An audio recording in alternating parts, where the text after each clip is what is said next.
Hello students, welcome to Razvia classes. Last day हम लोग topic सीखे थे इलेक्ट्रोस्टैटिक पोटेंशियल है क्या चीज़, वो स्केलर क्वांटिटी है या वेक्टर क्वांटिटी, उसका dimensional formula.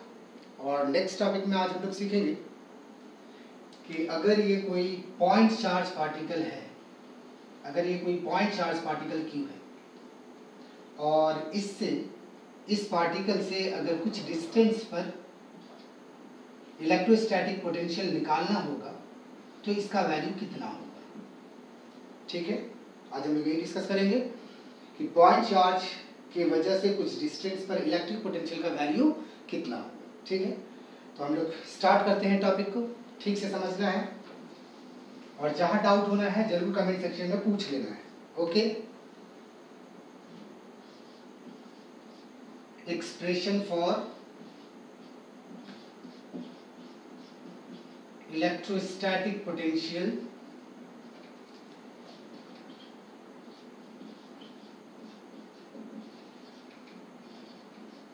at a point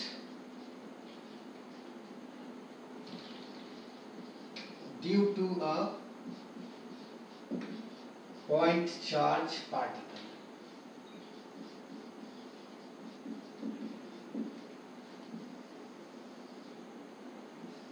ठीक है, निकालना है हम लोग को एक्सप्रेशन फॉर, मतलब फार्मूला डिराइव करना है इलेक्ट्रोस्टैटिक पोटेंशियल का किसी पॉइंट पर due to a point charge particle.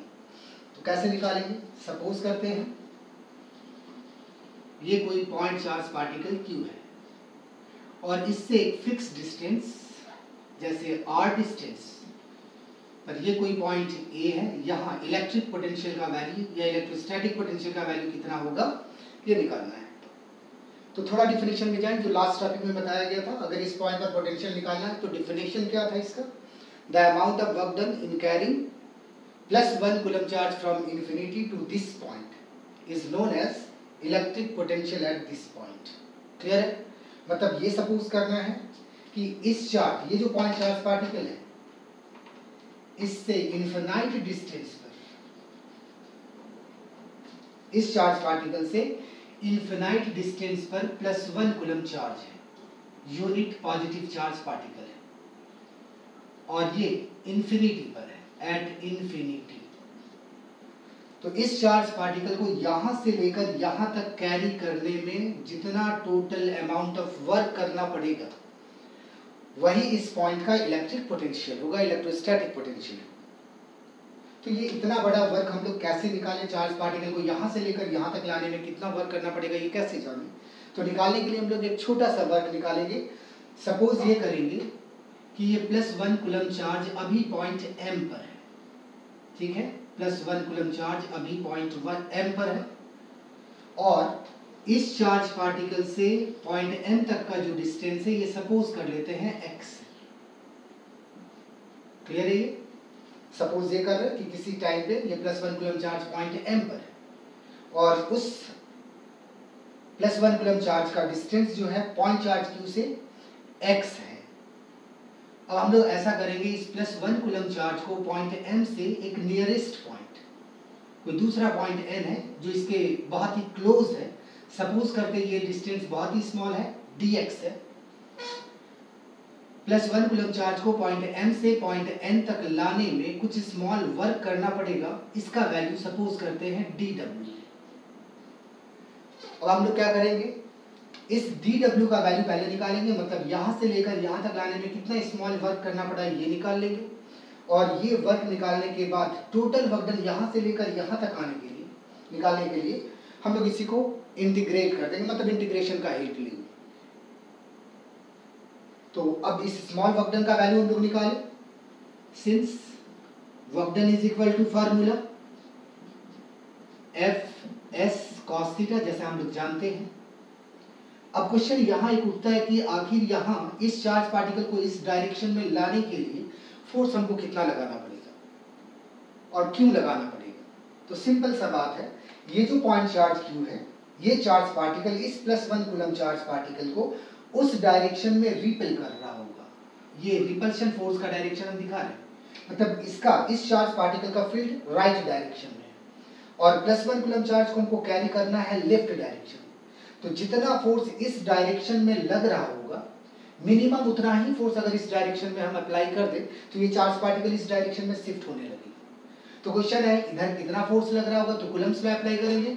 दो चार्ज पार्टिकल के बीच जो फोर्स लगता है उसका फॉर्मूला हम लोग जानते हैं चैप्टर 1 से, 1/4πε0 into Q1 into Q2 divided by r²। ये था कूलम्स लॉ जो चैप्टर 1 में सीखे थे।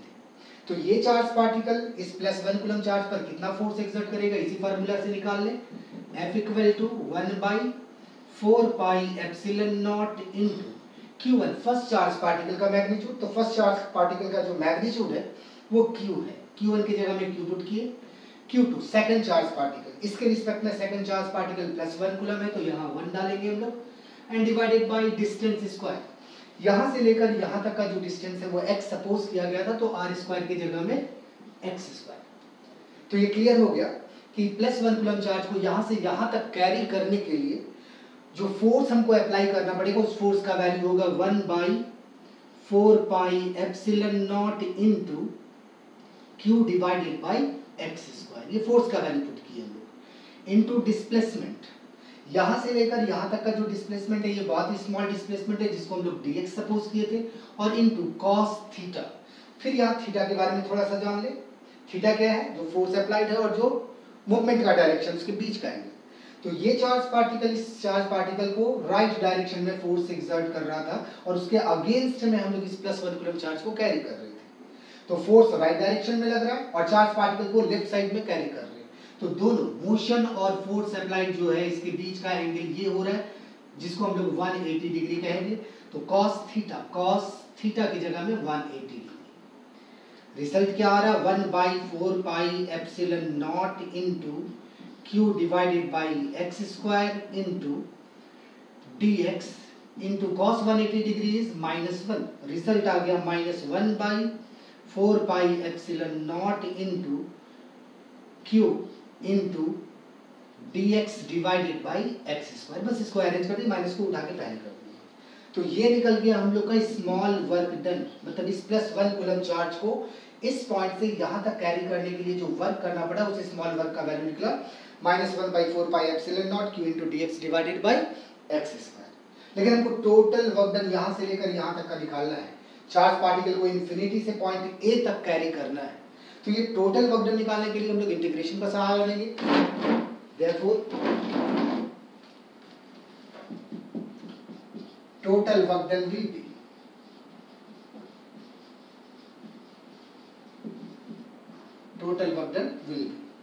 Integration of dw right side जो कांस्टेंट है उसको इंटीग्रेशन के बाहर करेंगे 1/4πε0 इंटू Q। इंटीग्रेशन वेरिएबल का होगा, इंटीग्रेशन होगा dx डिवाइडेड बाई x²। अब यहाँ एक बात और सोच रहे हैं, चार्ज पार्टिकल को कैरी कहाँ से कर रहे थे, इन्फिनिटी से। तो lower limit infinity and upper limit last. इस चार्ज पार्टिकल को पॉइंट A तक ला रहे हैं तो इस चार्ज के रिस्पेक्ट में इसका जो डिस्टेंस हो रहा है वो r होगा। पहले इन्फिनिटी था अब r हो गया तो अपर लिमिट r होगा। यहाँ तक क्लियर है। सॉल्व करें इसको। dw का इंटीग्रेशन w, ये टोटल वर्क डन निकला -1/4πε0 into Q into dx divided by x² का इंटीग्रेशन -1/x, ये हम लोग सभी को जानते हैं।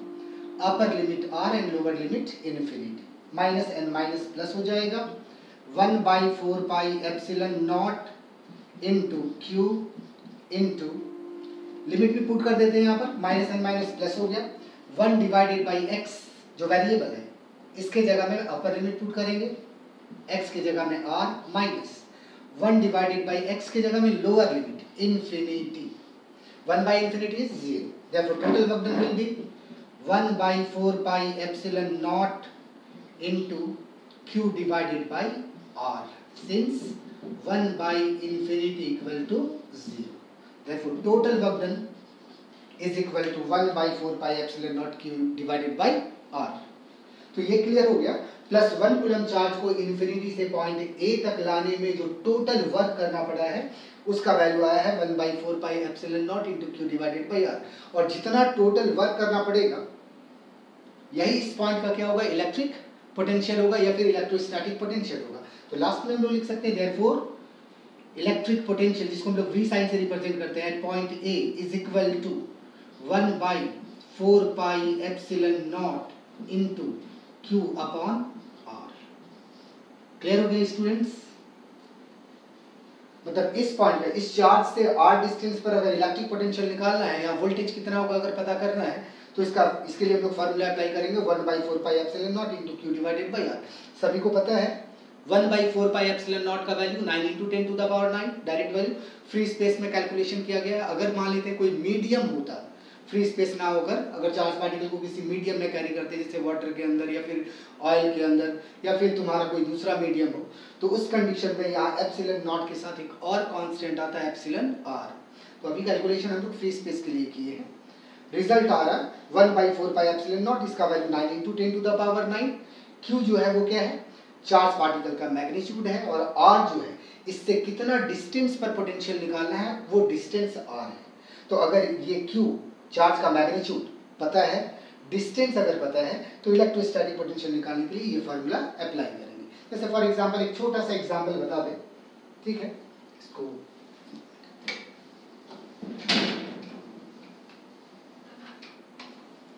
जैसे फॉर एग्जांपल सपोज करें कि ये एक कोई चार्ज पार्टिकल है, पॉइंट चार्ज पार्टिकल है 10 नैनो कूलम का, नैनो मतलब 10⁻⁹, और इस पार्टिकल से सपोज करते हैं 10 सेंटीमीटर के डिस्टेंस पर पोटेंशियल का वैल्यू हमको फाइंड आउट करना है, ठीक है। प्लस 10 नैनो कूलम चार्ज से 10 सेंटीमीटर के डिस्टेंस पर वोल्टेज पता करना है कि यहाँ पर पोटेंशियल कितना होगा। तो हम लोग ये फार्मूला अप्लाई करेंगे, V is equal to 1/4 pi epsilon naught, इसका वैल्यू 9 × 10⁹ इनटू चार्ज का मैग्नीट्यूड 10 नैनो कूलम, तो नैनो को चेंज कर लेंगे 10⁻⁹ coulomb, and divided by distance. इस चार्ज पार्टिकल से ये जो डिस्टेंस है 10 सेंटीमीटर, आर की जगह में 10 सेंटीमीटर ऐसा यूनिट में 10⁻⁻² से मल्टीप्लाई करके इसको मीटर में कन्वर्ट कर लेंगे। सिंप्लीफाई कर लेंगे, इसको सॉल्व कर लेंगे, कितना रिजल्ट आएगा 9 × 10⁻+9 एंड 10⁻⁹ कैंसिल, 10 एंड 10 कैंसिल, 10⁻² ऊपर जाएगा तो 10⁻², दैट इज 100, 900 वोल्ट। इसका यूनिट क्या होगा, वोल्ट। क्लियर है स्टूडेंट? एक सिंगल पॉइंट चार्ज की वजह से अगर कुछ डिस्टेंस पर इलेक्ट्रिक पोटेंशियल निकालना है तो निकालना बहुत ही इजी है। फार्मूला सारा डिराइव कर दिए हैं, क्लियर हो गया है। अगर डाउट होगा तो कमेंट सेक्शन में जरूर पूछ लेना है या कॉल करके पूछ लेना है। और ये रिजल्ट हम लोग आ गया है, एक सिंपल एग्जांपल देकर के तुम लोगों को क्लियर करने का कोशिश कर रहे हैं कि इलेक्ट्रिक पोटेंशियल 10 सेंटीमीटर पर कितना होगा। तो कोई भी चार्ज पार्टिकल हो, डिस्टेंस कुछ भी हो, हम लोग इलेक्ट्रिक पोटेंशियल निकाल सकते हैं।